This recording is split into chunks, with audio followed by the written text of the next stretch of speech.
बिस्मिल्लाहिर्रहमानिर्रहीम। मेरा नाम है मोहम्मद उस्मान और मेरा ताल्लुक़ ग्रीनस्टोन कंसल्टेंट से है। न्यू मेट्रो सिटी गुजर खान के इन्वेस्टर्स के लिए एक एनालिसिस करने जा रहा हूँ। वो नाज़रीन जो सोच रहे हैं कि हम सोसाइटी में इन्वेस्टमेंट करने के बाद इससे एग्ज़िट कब करें, कितनी देर तक इन्वेस्टमेंट को होल्ड करें, तो अभी काफ़ी चीज़ें क्लियर हो चुकी हैं। गुजर खान का जो सेक्टर 1 है उसके ए ब्लॉक की बैलेटिंग जो रहती थी वो भी हो गई है और उसका मास्टर प्लान भी आ गया है। तो इसकी बेसिस के ऊपर हम लोग एक एनालिसिस करने जा रहे हैं जिसमें आपको इंशाल्लाह क्लियर हो जाएगा कि आपको इन्वेस्टमेंट कब तक होल्ड करनी चाहिए और ये जो दो चीज़ें हैं जिसमें बैलेटिंग है और मास्टर प्लान है, इसका मार्केट के ऊपर क्या इम्पैक्ट आएगा, तो ये चीज़ें इंशाल्लाह वीडियो में डिस्कस करेंगे। आप वीडियो को एंड तक देखें ताकि आपको फ़ायदा मिल सके। सबसे पहले हम बात कर लेते हैं जो बैलेटिंग हुई है न्यू मेट्रो सिटी गुजर खान की। जो 30% लैंड रहती थी ब्लॉक ए की, सेक्टर 1 का जो ब्लॉक ए था उसकी 30% लैंड का कोटा मैनेजमेंट ने होल्ड किया हुआ था। Finally after couple of delays ये जो बैलेटिंग है वो कर दी गई है। और इसमें मैं प्रोबेबिलिटी बता देता हूँ, जो लोग इंतज़ार कर रहे हैं रिज़ल्ट्स का, तो उनको बता दूँ कि 1-2 दिनों के अंदर अंदर सोसाइटी जो है वो ऑफिशियली लिस्ट जारी कर देगी। अगर आप लिस्ट हासिल करना चाहते हैं तो दिए गए नंबर पर रब्ता करके व्हाट्सएप में हमें ज्वाइन कर लें। जैसे ही लिस्ट आएगी हम आपसे शेयर कर देंगे। तो मैं आपको बता रहा था कि जो लोग इंतज़ार कर रहे हैं अपना नाम देखने के लिए, तो मैं उनको एक चीज़ क्लियर कर दूं कि इसमें प्रोबेबिलिटी काफ़ी कम है, क्योंकि 70% लैंड तो पहली बैलेटिंग हो चुका था। 30% लैंड जो है उसमें प्लॉट्स बहुत कम थे।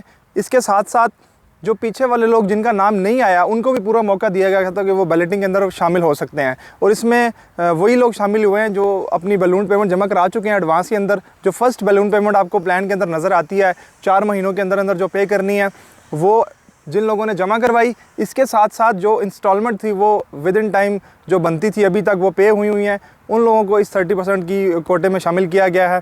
हमारे काफ़ी ज़्यादा क्लाइंट्स ने फ़ोन करके हमसे पूछा था कि हम बैलून पेमेंट जमा करवा दें तो हमारा इसमें नाम आ जाएगा, प्रोबेबिलिटी पूछ रहे थे। तो मैंने सबको यही सजेस्ट किया था कि आप अपनी आसानी देखें। ज़रूरी नहीं है कि अगर आपका प्लॉट इस बैलेटिंग में नहीं आता तो आपको जो प्लॉट है वो बहुत पीछे मिल जाएगा, या फिर आपकी प्लॉट की लोकेशन ऐसी होगी कि उसकी जो प्राइस है वो कम होगी। तो मास्टर प्लान तो इसके ऊपर हम आगे डिस्कस करने जा रहे हैं। बैलेटिंग के ऊपर आते हैं। बैलेटिंग की इंशाल्लाह लिस्ट आ रही है। बैलेटिंग की लिस्ट के साथ साथ नाज़रीन मैं आपको एक और चीज़ बताता चलूँ कि सोसाइटी ने जितने भी लोग थे जो इंस्टॉलमेंट जो पे नहीं कर रहे थे या जिनकी ड्यू इंस्टॉलमेंट थी, उनको फ़ोन करके ये बात बोली है कि आप अगर अपनी कॉस्ट ऑफ लैंड क्लियर कर देते हैं, यानी कि 19,90,000 का प्लॉट है, अगर आप सारी पेमेंट अभी क्लियर कर देते हैं तो आपको 10% डिस्काउंट, जो कि इंस्टॉलमेंट प्लान के ऊपर 5% है, सोसाइटी ने 10% दिया। काफ़ी ज़्यादा लोगों ने पूरी अमाउंट जमा करवाई है। 10% डिस्काउंट के साथ साथ उनको इस बात की श्योरिटी दी गई है कि बैलेटिंग के बाद उनको सेक्टर 1 के ब्लॉक ए का अलॉटमेंट लेटर मिल जाएगा कि आपको ब्लॉक ए में ही प्लॉट मिलेगा। तो ये चीज़ काफ़ी कम लोगों को पता थी और जितने भी मैनेजमेंट है उन्होंने इस चीज़ को बहुत ज़्यादा हाईलाइट नहीं किया, क्योंकि बहुत सारे लोग इस चीज़ में ऑलरेडी इंटरेस्टेड थे कि वो ब्लॉक ए के अंदर आना चाहते हैं, वो पूरी पेमेंट करने के लिए तैयार भी हैं। और हमारे क्लाइंट ने अल्हम्दुलिल्लाह पेमेंट की है, पूरी पेमेंट करके 10% डिस्काउंट भी हासिल किया है और इंशाल्लाह वो विद इन फ्यू डेज़ उनको अलॉटमेंट लेटर मिल जाएगा जिसमें ब्लॉक ए उनको अलॉट हो गया होगा। नाज़रीन अब आते हैं हम लोग मास्टर प्लान के ऊपर। अगर हम मास्टर प्लान को देखें तो बहुत ही क्लियर मास्टर प्लान है। सबसे पहले कहूँगा कि ज़बरदस्त आपको समझ आती है उसकी कि कहाँ से एंट्रेंस है, मेन उसकी जो एंट्रेंस जहाँ पे आप तमाम वीडियोस देख चुके हैं हमारी पिछली, जो हम जीटी रोड पे खड़े होके वीडियो बना रहे थे। लास्ट वीडियो मेरी अब अगर आप जाके देखें तो मैंने उसमें मेन बुलेवर्ड को पॉइंट किया है, बताया कि किस तरह मेन बुलेवर्ड बन रही है। वो उसकी एंट्रेंस 1 है, मेन एंट्रेंस 1 होगी। उसके बाद आगे चले जाएँ तो वो एंट्रेंस 2 जो है उसके ऊपर अभी काम होना है, वो एंट्रेंस 2 बनेगी। आपको मास्टर प्लान शो हो रहा है, इसमें आप देख सकते हैं कि मेन जीटी रोड से 2 एंट्रेंस आ रही हैं। उसके बाद अर्ली बर्ड बैलेटिंग का ए ब्लॉक है। अर्ली बर्ड बैलेटिंग के बाद साथ ही उसके ब्लॉक ए साउथ है और उसके ऑपोजिट ब्लॉक बी है। उसके फिर आगे हम चले जाएँ तो पैरेलल 2 ब्लॉक्स और हैं जिसमें बी सेंट्रल और सी ब्लॉक है। तो ये बेसिकली 4 ब्लॉक्स हैं जो एक राउंड अबाउट के गिरदोनवा में बनाए जाएंगे। और अगर हम लोकेशन को देखें तो इतना कोई ज़मीन आसमान का फ़र्क नहीं है, 19-20 का ही फ़र्क है। मैं अपनी पिछली वीडियो में भी ये बात रिपीट करता रहा हूँ, जिन लोगों का नाम नहीं आया, जो कुछ चीज़ों से खफा थे, तो वो परेशान ना हो, अपनी इंस्टॉलमेंट प्लान को कंटिन्यू करें। इंशाल्लाह उनको जो प्लॉट दिया जाएगा वो इन्हीं सेक्टर 1 के जो ब्लॉक्स आपको नज़र आ रहे हैं, जिसमें ए साउथ है, बी ब्लॉक है, बी सेंट्रल है और सी ब्लॉक है। ये एक ही राउंड अबाउट के गिरदोनवा में बनाए जाएंगे। जिस तरह खारियाँ के अंदर इन्होंने इंफ्रास्ट्रक्चर बनाया था, इसी तरह गुजर खान के अंदर भी ये चारों ब्लॉक्स जो हैं वो सर्कुलेट करेंगे। और मेरे ख्याल से इनकी कोई लोकेशन में इतना ज़्यादा आप कह लें कि मैसिव डिफरेंस नहीं है। जब ये एक बार डेवलप हो गए फ़र्क पता कहाँ पे आएगा? फ़र्क सिर्फ एक जगह पे आएगा, जो ब्लॉक ए है वो डेवलप पहले हो जाएगा, वो डिलीवर पहले हो जाएगा, जबकि ब्लॉक बी है वो कुछ महीनों के बाद डिलीवर होंगे। लेकिन आप परेशान इस बात से भी ना हो, क्योंकि आपका इंस्टॉलमेंट प्लान तो 2 साल का है। सोसाइटी ने कहा है कि हम 1 साल के रिकॉर्ड टाइम के अंदर इसको इंशाल्लाह डिलीवर कर देंगे पूरे सेक्टर 1 को, जिसमें ब्लॉक ए अर्ली बर्ड आता है, block A south, block B central, block C, block D. उसके बाद आपको एक गोल्फ वाला ब्लॉक नज़र आ रहा है, वो फ्यूचर का प्लान है। और जितने भी फीचर्स हैं इंशाल्लाह वो 1 साल सवा साल के अंदर मैक्सिमम डिलीवर कर देंगे। और ये इंशाल्लाह डिलीवर इसलिए कर देंगे क्योंकि इन्होंने खारियां के अंदर 1.5 साल के अंदर डिलीवर किया था। अभी इनकी कोशिश है कि इससे भी पहले इस चीज़ को डिलीवर किया जाए। एंड आई एम श्योर कि जितने भी इन्वेस्टर्स हैं उन्होंने जब मास्टर प्लान देखा होगा तो वो इस चीज़ से सेटिस्फाई हुए होंगे कि लोकेशन जो है वो इतनी ज़्यादा फ़र्क नहीं है। और सेकेंडली, जब आप सोसाइटी के अंदर एंटर हो जाते हैं, वो सिग्नल फ्री पूरा एक बुलेवर्ड चल रहा है, दरमियान में इतना बड़ा बुलेवर्ड है कि आपकी गाड़ी कहीं पे रुकती ही नहीं है। आप अगर एक कोने से लेकर दूसरे कोने में भी सोसाइटी के जाएंगे तो आपको हार्डली 5 मिनट लगेंगे। खारियां के अंदर भी आप चले जाएं, जो मेन जीटी रोड है उससे आप सबसे एंड वाले ब्लॉक को, आईफल को भी एक्सेस कर लें तो कितना टाइम लग जाता है? चंद मिनटों के अंदर आप उस ब्लॉक को एक्सेस कर लेते हैं। तो लोकेशन वाइज कोई इतना डिफरेंस नहीं है। और जो रेट्स की बात है, जब एक बार ये डिलीवर हो जाएंगे तो मैं इस बात को अश्योर करता हूँ कि आपका जो रेट है वो जो अर्ली बर्ड बैलेटिंग का जो ब्लॉक्स 1 है उसके रेट में और आपके रेट में कोई इतना फ़र्क नहीं होगा।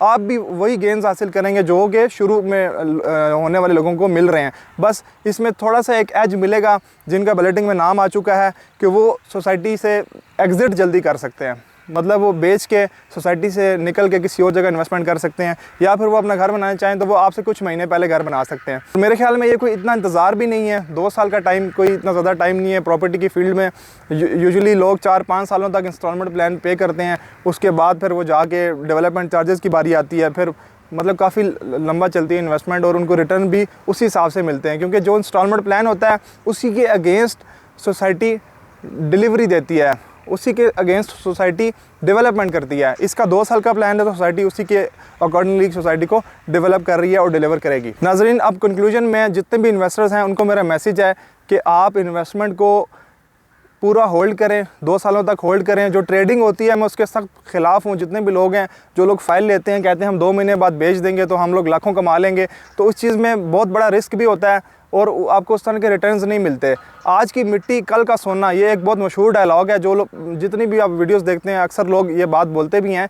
तो इसको अगर हम लोग रियल टर्म्स में एग्जांपल में देखें तो आज की मिट्टी कल का सोना कैसे बनती है? जब रिसर्चर्स पहाड़ियों में जाके सोना निकालते हैं तो वो डायरेक्टली सोना नहीं लेके आ जाते, वो पहले वो मिट्टी को टेस्ट किया जाता है, उसमें अगर गोल्ड के पार्टिकल्स होते हैं तो वो उस मिट्टी को कलेक्ट करके आके उसको तराशा जाता है, उसको रिफ़ाइन किया जाता है, उसके बाद आपको सोने की असल कीमत मिलती है। उस मिट्टी की कोई कीमत नहीं होती। जब तक सोसाइटी में भी अगर आप हम देखें तो आपको एक तस्वीर शो हो रही है। इस तस्वीर में आप देख सकते हैं कि सोसाइटी में इन्वेस्टमेंट करना और उससे बाहर आने का सही वक्त क्या होता है, वो आपको एक तस्वीर में एक्सप्लेन हो रहा है। ऊपर जो आपको मिट्टी नज़र आ रही है और नीचे जो आपको एक तराशा हुआ इंफ्रास्ट्रक्चर नज़र आ रहा है, तो यही टाइम होता है। ऊपर वाली पिक्चर में आपको नज़र आ रहा है कि आप सोसाइटी में कब इन्वेस्टमेंट करें और नीचे आप सिंपल देख सकते हैं आप इसमें एग्ज़िट कब करें। तभी आपको अपनी जो इन्वेस्टमेंट है उसका रियल टर्म्स में फ़ायदा मिलेगा। सोने की असल कीमत आपको तभी मिलेगी जब आप इतनी देर तक अपनी इन्वेस्टमेंट को होल्ड करेंगे। जो ट्रेडिंग होती है, मेरे ख्याल में अगर ट्रेडिंग आपने करनी है तो आप किसी और मल्टीपल फील्ड्स हैं, आप उसमें जा सकते हैं। उसमें भी इतना ही फ़ायदा होता है जितना प्रॉपर्टी में होता है। 10-20 हज़ार 50 हज़ार ये कोई मेरे ख्याल में रिटर्न नहीं है अगर आप इतनी बड़ी इन्वेस्टमेंट करते हैं। आप इन्वेस्टमेंट को होल्ड करें। जहाँ तक ग्रुप की बात है, अब मैं अभी रिसेंटली साइट के ऊपर गया था, I can not count the machinery, इतनी ज़्यादा हाई मशीनरी डिप्लॉय की गई है और डेवलपमेंट इतनी तेज़ हो रही है। ग्रुप के अंदर हमें कोई डाउट्स नहीं है। डेवलपमेंट के लिहाज से खारिया के अंदर भी इन लोगों ने बहुत बेहतरीन डेवलपमेंट की, गवादर गोल्फ सिटी में बेहतरीन डेवलपमेंट की और न्यू मेट्रो सिटी में भी। अब तो हम सारा कुछ सेल कर चुके हैं। आपको एक फेयर एनालिसिस बता रहा हूँ कि आप इस इन्वेस्टमेंट को होल्ड करें, टाइम से अपनी इंस्टॉलमेंट दें। ये सबसे मेन पॉइंट है, आप टाइम से अपनी इंस्टॉलमेंट दें ताकि आपको सोसाइटी भी टाइम पे प्लॉट दे और आपको एक जल्दी जो आने वाले ब्लॉक्स हैं, जल्दी डिलीवर होने वाले ब्लॉक्स हैं, उनमें आपको प्लॉट मिल सके। इंशाल्लाह इस तरह की मज़ीद वीडियोज़ लेके आपकी खिदमत में हाजिर होता रहूँगा। अब तक के लिए इतना ही। मोहम्मद उस्मान को इजाज़त दें। अल्लाह हाफ़िज़।